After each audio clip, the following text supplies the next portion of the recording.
नमस्कार, स्वागत है आपका। आप देख रहे हैं आज तक, आपके साथ हूं मैं नेहा। आज गुरु पूर्णिमा है और इस खास अवसर पर कैसे आपको मिले गुरु की कृपा, कैसे आप पर बरसे गुरु की कृपा, ये बताने के लिए हमारे साथ स्टूडियो में मौजूद है राजकुमार शास्त्री जी। शास्त्री जी, बहुत बहुत स्वागत है आपका। तो शास्त्री जी के साथ हम चर्चा को शुरू करें उससे पहले जानेंगे वो तमाम उपाय, लेकिन उससे पहले आपको सीधे लिए चलते हैं शिरडी और दिखाते हैं साईं बाबा के दरबार की बदली हुई तस्वीर। क्यों गुरु पूर्णिमा के इस महापर्व पर साईं के एक भक्त ने बाबा के दरबार को सोने का दरबार बना दिया है। तो चलिए सीधे चलते हैं शिरडी और देखते हैं कैसे सुनहरी रोशनी में नहा उठा है साईं मंदिर। हरिओम हरिओम साईं ओम साईं। गुरु को शिष्य का अनोखा तोहफा। सुनहरी रोशनी से चमक उठा साईं मंदिर।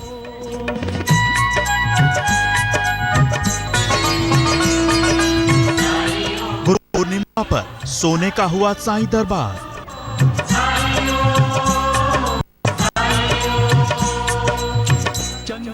गुरु दक्षिणा में भक्त ने बाबा को किया माला माल। तूने दीपक जलाया, दूर से देखा तो कुछ अरसा पहले तक साईं बाबा का ये दरबार मोटे तौर पर सादगी के प्रतीक एक फकीर का दरबार ही लगता था। भले ही यहाँ वीवीआईपी आते हैं, बड़ी बड़ी हस्तियों का मेला लगता है, लेकिन दरबार के अंदर की रौनक सादगी वाली ही थी। लेकिन साईं का ये दरबार अब सोने का दरबार बन गया है।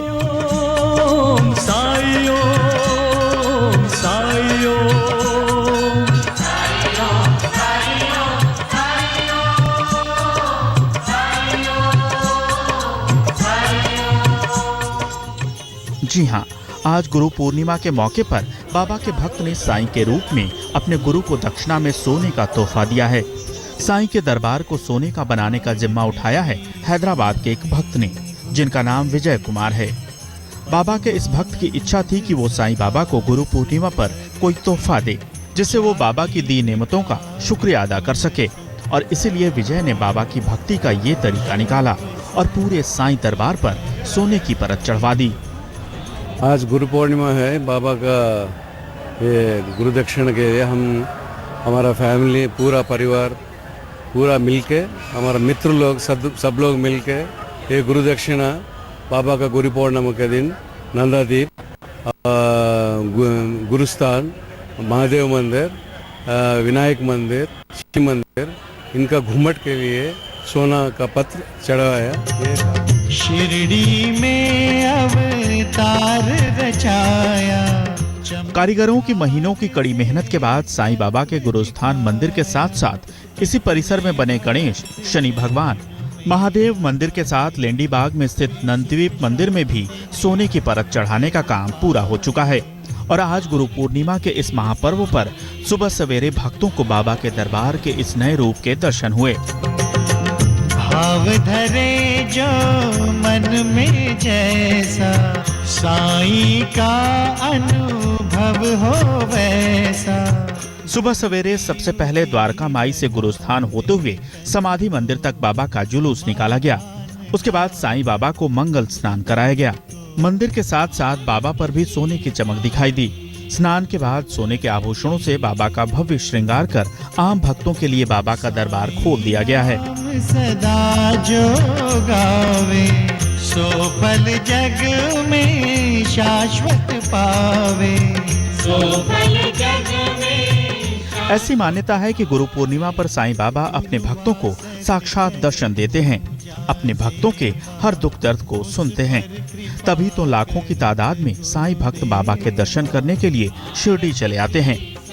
गुरु पूर्णिमा के अलावा आस्था का ऐसा सैलाब शिरडी में कभी देखने को नहीं मिलता। शिरडी साईं संस्थान का अनुमान है कि 3 दिनों तक चलने वाले गुरु पूर्णिमा के इस उत्सव में 3 से 3.5 लाख भक्तों के शिरडी पहुंचने की उम्मीद है।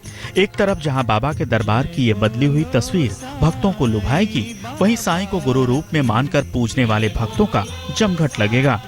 ये 3 दिन के महोत्सव में 4 से 5 लाख से ज़्यादा भाविक यहाँ पे विजिट करेंगे, ऐसा एक अंदाजा है। इस महोत्सव के उपलक्ष्य में मंदिर की अच्छी तरह से सजावट की गई है, जिसमें दिल्ली के 2 भक्त हैं जिन्होंने उस मंदिर के अंदर की पूरी सजावट फूलों से बहुत अच्छी तरह से उन्होंने सजावट की है।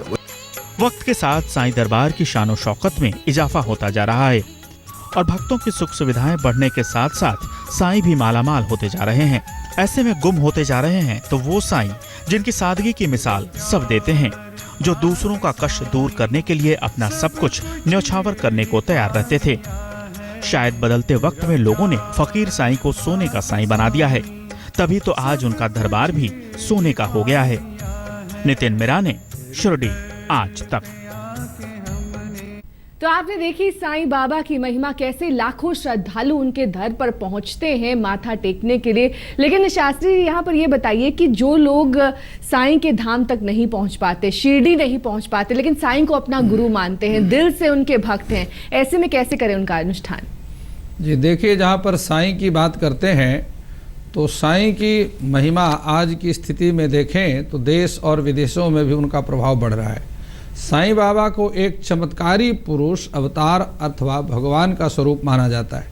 इनको भक्ति परंपरा का प्रतीक माना जाता है और इनका जन्म और अन्य चीज़ें अभी अज्ञात हैं, किसी को इसका ठीक तरीके से मालूम नहीं है। इनका मूल स्थान महाराष्ट्र का शिरडी है, जहाँ पर भक्त इनके स्थान के दर्शन करने के लिए जाते हैं।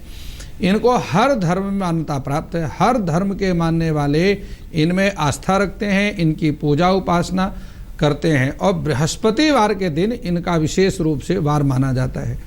साईं बाबा की पूजा मुख्य रूप से 3 तरह से की जाती है, या तो चमत्कारी पुरुष के रूप में, कुछ लोग उनको भगवान के रूप में मानते हैं और कुछ लोग उनको गुरु के रूप में मानते हैं।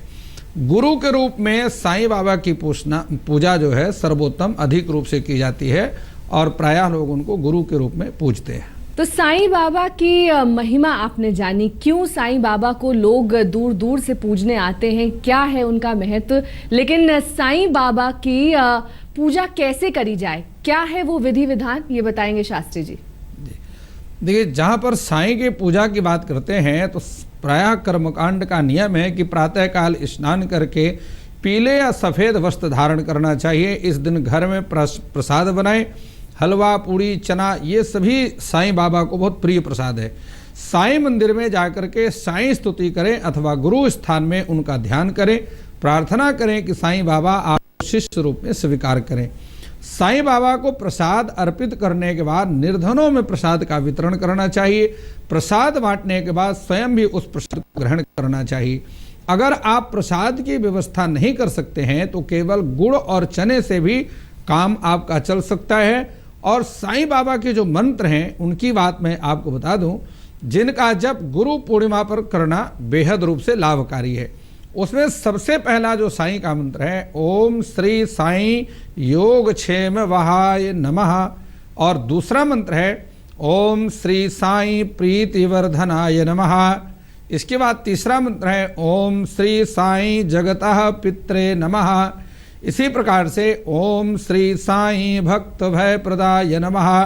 इस प्रकार से ये सभी साईं के मंत्र हैं और इन मंत्रों का जाप करने से बेहद लाभ की प्राप्ति होती है। तो आपने आज शास्त्री से जाना कि किस तरह से गुरु पूर्णिमा के अवसर पर आप साईं की भक्ति में लीन हो सकते हैं। जहां एक और शिरडी में साईं बाबा चमत्कारी दर्शन दे रहे हैं अपने भक्तों को, वहां पर वो सोने की उन्हें परत चढ़ाई गई है, एक भक्त ने ये दान किया है। और साथ ही आपको अलग अलग जगहों की तस्वीरें भी दिखा देते हैं। गुरु पूर्णिमा का ये उत्सव केवल शिरडी तक ही सीमित नहीं है, बल्कि पूरे देश में बड़े ही धूमधाम से गुरु पूर्णिमा मनाई जा रही है। आप अपने टेलीविजन स्क्रीन पर देख सकते हैं इलाहाबाद, वाराणसी, मथुरा और देवघर की तस्वीरें, कैसे जगह जगह अपने तरीके से पूजा अर्चना का आयोजन किया जा रहा है। जहाँ एक तरफ देवघर के बाबा धाम में दूर दूर से भक्त आए हुए हैं, वहीं भक्तों ने बाबा का जलाभिषेक किया है। वाराणसी की तस्वीर आपको दिखा देते हैं। वहां आप देख सकते हैं कितनी सुबह से ही भक्त लंबी लंबी कतारों में खड़े रहकर अपने गुरु का आशीर्वाद प्राप्त करने के लिए इंतजार करते रहे। वाराणसी के रविंद्रपुरी में स्थित अघोर पीठ में गुरु का आशीर्वाद लेने के लिए हजारों भक्तों की भीड़ उमड़ पड़ी। तो 4 तस्वीरें आपके सामने हैं किस तरह से आज देश भर में गुरु पूर्णिमा की धूम है। जगह जगह मंदिरों में भक्तों का तांता लगा हुआ है। अपने गुरु, अपने आराध्य के एक दर्शन के लिए भक्त आज लंबी लंबी लाइनों में खड़े हुए हैं। जहां हम साईं बाबा की बात कर रहे हैं, वहां शिरडी में भी कल से ही इस तरह से भक्तों का लंबा तांता लगना शुरू हो गया है साईं बाबा के एक दर्शन के लिए। और यही साल दर साल देखा जाता है शिरडी के दर पर। देश भर की तस्वीरें हमने आपको दिखाई, कैसे अलग अलग धामों में भक्त उमड़ पड़े हैं अपने आराध्य देव की पूजा करने। तो आपने शास्त्री से आज जाना किस तरह से आप इस खास अवसर पर यानी गुरु पूर्णिमा के अवसर पर अपने आराध्य का अनुष्ठान कर सकते हैं, लेकिन कुछ और अनुष्ठान शास्त्री जी आपको बताएंगे। संध्या के समय किस तरह से अनुष्ठान करें शास्त्री जी ताकि धन की प्राप्ति हो सके? देखिए, पर हम लक्ष्मी की बात करते हैं तो लक्ष्मी की कृपा निश्चित रूप से सूर्यास्त के बाद पूजन करने से ही प्राप्त होती है। हमारे जितने भी देवता हैं उन सभी के पूजा उपासना का अलग अलग समय है। तो धन प्राप्ति के लिए लक्ष्मी की पूजा और अथवा साईं की पूजा अगर आप धन प्राप्ति के लिए करते हैं तो साईं बाबा को अपने घर के मंदिर में प्राकृतिक रूप से उनकी स्थापना करें। अगर श्वेत वस्त्र धारण करके ये प्रयोग करें तो यह बेहद लाभकारी है। और साईं बाबा की 9 बार परिक्रमा करने का एक विधान है। आवश्यक यह आप बता दूं कि आवश्यकता मन ही मन, जो आपके मन की कामना है उसको अपने मन में दोहराते रहें और परिक्रमा करते रहें। फिर साईं बाबा को साष्टांग प्रणाम करें और धूनी के स्थल पर गुलाब के सुगंध की अगरबत्तियां जो है उनको जलाना चाहिए। और ये सारा कुछ करने के बाद जो भी अन्य जो प्रक्रिया है उसको संपन्न करना चाहिए। और साथ ही आपसे ये जानना चाहेंगे, घर में अगर सुख समृद्धि की कामना करनी हो तब इस खास दिन पर शाम के समय किस तरह से अनुष्ठान करना चाहिए? देखिए, जहां पर हम गुरु की बात करते हैं, अगर आप चाहते हैं कि पूरे वर्ष तक आपके घर में सुख समृद्धि बनी रहे तो अगर आपने अपना गुरु धारण किया है तो गुरु मंत्र का जो आपने दीक्षा लिया है उसका जाप करें। अगर आपने आज तक कोई गुरु मंत्र धारण नहीं किया है तो भगवान श्री कृष्ण की प्रतिमा अपने घर में स्थापित करें और कृष्णम वंदे जगत गुरु, भगवान कृष्ण को ही जगत गुरु के रूप में स्वीकार किया गया है, यह महाभारत का वाक्य है। तो भगवान श्री कृष्ण का ही पूजन करें। भगवान श्री कृष्ण अथवा अपने श्री गुरु को पीतांबर वस्त्र, जो पीले वस्त्र हैं, वो अर्पण करना चाहिए और साथ ही सुगंधित पुष्पों की माला के द्वारा गुरु का पूजन करना चाहिए। इसके साथ ही गुरु पादुका का पूजन है और गुरु के चरण पादुकाओं का पूजन करना चाहिए। जो आपके गुरु के गुरु हैं, जिसको परम गुरु कहते हैं, और परमेष्ठी गुरु, इस प्रकार से 3 गुरु की जो है परंपरा होती है, गुरु, परम गुरु और परमेष्ठी गुरु, उनका पूजन करना चाहिए।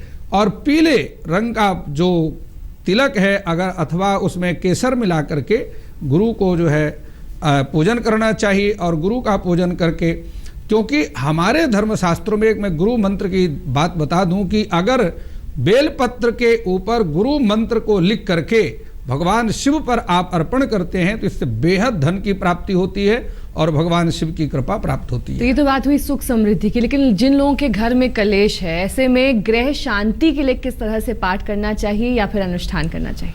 चूंकि आज गुरु पूर्णिमा है और इस गुरु पूर्णिमा के उपलक्ष्य में बतला दूं कि सायंकाल के समय अगर आप ग्रह शांति का उपाय करते हैं तो बेहद लाभकारी होता है। नवग्रहों को इस पूरे अंड पिंड ब्रह्मांड में जो भी आकाश के नीचे दिखाई पड़ रहा है या सुनाई पड़ रहा है, दृश्यमान या भाष्यमान हो रहा है, यह सब कुछ ग्रहों के अधीन आता है। इसलिए लिखा है कि ग्रहाधीनम जगत सर्वा मंत्राधीनाश्चते ग्रह। अगर आपके पास में कुंडली है और कुंडली में आपको मालूम पड़ जाएगी कौन सी ग्रह की महादशा चल रही है, उसी ग्रह के मंत्र का जाप करना चाहिए।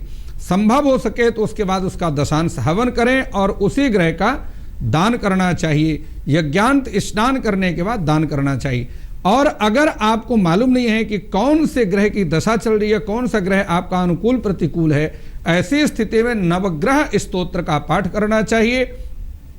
नीले रंग के वस्त्र में 7 प्रकार के अन्न बांध करके और उनका दान करना चाहिए। संभव हो सके तो तुला दान करें, अपने बराबर के वजन का ही 7 प्रकार के अन्न, उसमें सरसों की मात्रा अधिक होना चाहिए। निखिल शास्त्री से आपने जानी गुरु पूर्णिमा की महिमा, और ऐसे में आप साईं के अगर भक्त हैं या आपका कोई भी आराध्य देव है तो किस तरह से उनका पूजा, उनका अनुष्ठान करना चाहिए, ये सब कुछ आज हमारी इस खास पेशकश में आपने जाना। देश और दुनिया की तमाम खबरों के लिए आप देखते रहिए आज तक।